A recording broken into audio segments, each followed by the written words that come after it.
नमस्कार, बहुत बहुत स्वागत है आपका न्यूज़ 18 के डिजिटल प्लेटफॉर्म पर। मैं हूं आपके साथ ऋतु ज्ञानवानी। इंदौर में रहने वाले राजा रघुवंशी हत्याकांड में मृतक राजा की मां ने सनसनीखेज आरोप लगाए हैं। मृतक की मां उमा रघुवंशी का दावा है कि उनके बेटे की सिर्फ हत्या नहीं की गई बल्कि नरबली दी गई है। उन्होंने सोनम द्वारा उनके पूरे परिवार पर वशीकरण करने के भी आरोप लगाए। मृतक राजा रघुवंशी की मां ने आरोपी पत्नी सोनम रघुवंशी पर गंभीर आरोप लगाए हैं। उन्होंने कहा है कि आखिर सोनम राजा को शिलोंग ही क्यों लेकर जाना चाहती थी। राजा की मां ने दावा किया कि राजा पर तंत्र क्रिया की गई थी, जिसके बाद मेरे बेटे की नरबली दी गई। उन्होंने ये भी कहा कि हमारे पूरे परिवार पर सोनम ने वशीकरण कर रखा था। जैसा वो बोल रही थी हम वैसा कर रहे थे, लेकिन अब हमें इस बात का एहसास हो रहा है। कामाख्या देवी को मेरे बेटे की बलि दी गई। राजा की मां ने यह भी कहा, उन्होंने कहा हो सकता है सोनम ने मन में नरबली देने के लिए मनोकामना की हो, क्योंकि वो काफी दिनों से कामाख्या देवी की पूजा करने की बात कर रही थी और ये सभी जानते हैं कि कामाख्या देवी को बलि के लिए जाना जाता है। उमा रघुवंशी ने दावा किया कि पहले उसने वहां कामाख्या देवी की पूजा की, उसके बाद दूसरे हमलावरों के साथ मिलकर सबसे पहले राजा के गले पर वार कर उसकी बलि दी। उन्होंने ये भी कहा कि जिस दिन सोनम ने राजा की हत्या की उस दिन 11 थी। इस दिन को भी बलि के लिए विशेष माना जाता है। राजा की मां ने यह दावा किया कि इस हत्याकांड में 15 लोग शामिल हो सकते हैं। बेटे की बलि देकर उसने व्रत भी तोड़ा, ये भी दावा उसकी मां ने किया है।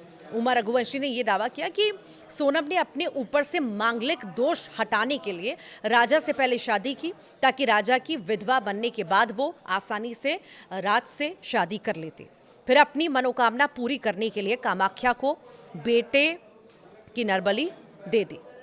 उमा ने यह भी कहा कि हत्या से कुछ देर पहले ही सोनम ने मुझसे बातचीत की थी, जिसमें उसने कहा था कि उसका एकादशी का व्रत है, लेकिन बेटे की बलि देने के बाद उसने पेट भर के भोजन भी किया था। इससे अंदाजा लगाया जा सकता है कि अपनी प्रतिज्ञा पूरी करने के बाद उसने भोजन कर लिया, वरना एकादशी व्रत के लिए दिन तो पूरा बाकी था। दरअसल इंदौर के ये जो पूरा मामला है, इंदौर के ट्रांसपोर्ट कारोबारी जिनकी उम्र 28 साल, राजा रघुवंशी जिनका नाम, 25 साल की उम्र की सोनम रघुवंशी से 11 मई को शादी की और शादी के बाद दोनों हनीमून के लिए गए। कश्मीर जाने वाले थे, लेकिन जो है उसके बाद शिलोंग गए। कामाख्या मंदिर में दर्शन के बहाने मेघालय का रुख उन्होंने किया। 20 मई को दोनों इंदौर से बेंगलुरु और फिर वहाँ से असम की गुवाहाटी होते हुए मेघालय पहुँचे।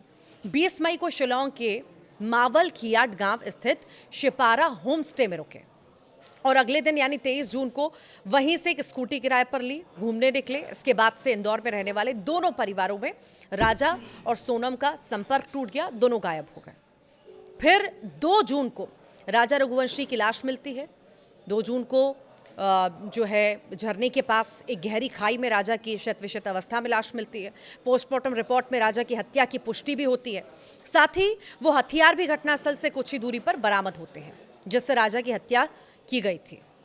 इससे पहले वो स्कूटी भी जो है मिल चुकी थी, जिसे किराए पर लेकर दोनों घूमने गए थे और इसी दौरान एक जैकेट भी मिला था जो सोनम ने पहना था। जैकेट पर खून के निशान भी थे और जांच में ये पाया गया था कि वो खून के धब्बे जो हैं राजा के ही थे। इसी बीच 4 जून को शव मिलता है, इंदौर लाया जाता है और जहां दोनों परिवारों ने मिलकर अंतिम संस्कार किया।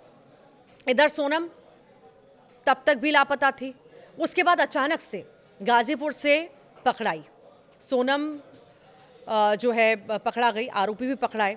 8 जून की ये बात है। रविवार को उत्तर प्रदेश के गाजीपुर में नंदगंज पुलिस स्टेशन के सामने सोनम रघुवंशी ने आत्मसमर्पण किया। सोनम को हिरासत में लेने के बाद पुलिस ने रात भर छापेमारी की। पुलिस ने 3 अन्य आरोपियों को भी गिरफ्तार किया और फिलहाल इन सभी से पूछताछ जारी है। शिलोंग सभी को ले जाया गया है, कोर्ट में पेशी इनकी हो चुकी है। अब सीन जो है रिक्रिएशन की बारी है, सीन रिक्रिएट किया जाएगा। साथ ही साथ ये भी माना जा रहा है कि अब जब 8 दिन की रिमांड दी गई है तो कई सारे चौंकाने वाले खुलासे भी इन 8 दिनों में हो सकते हैं।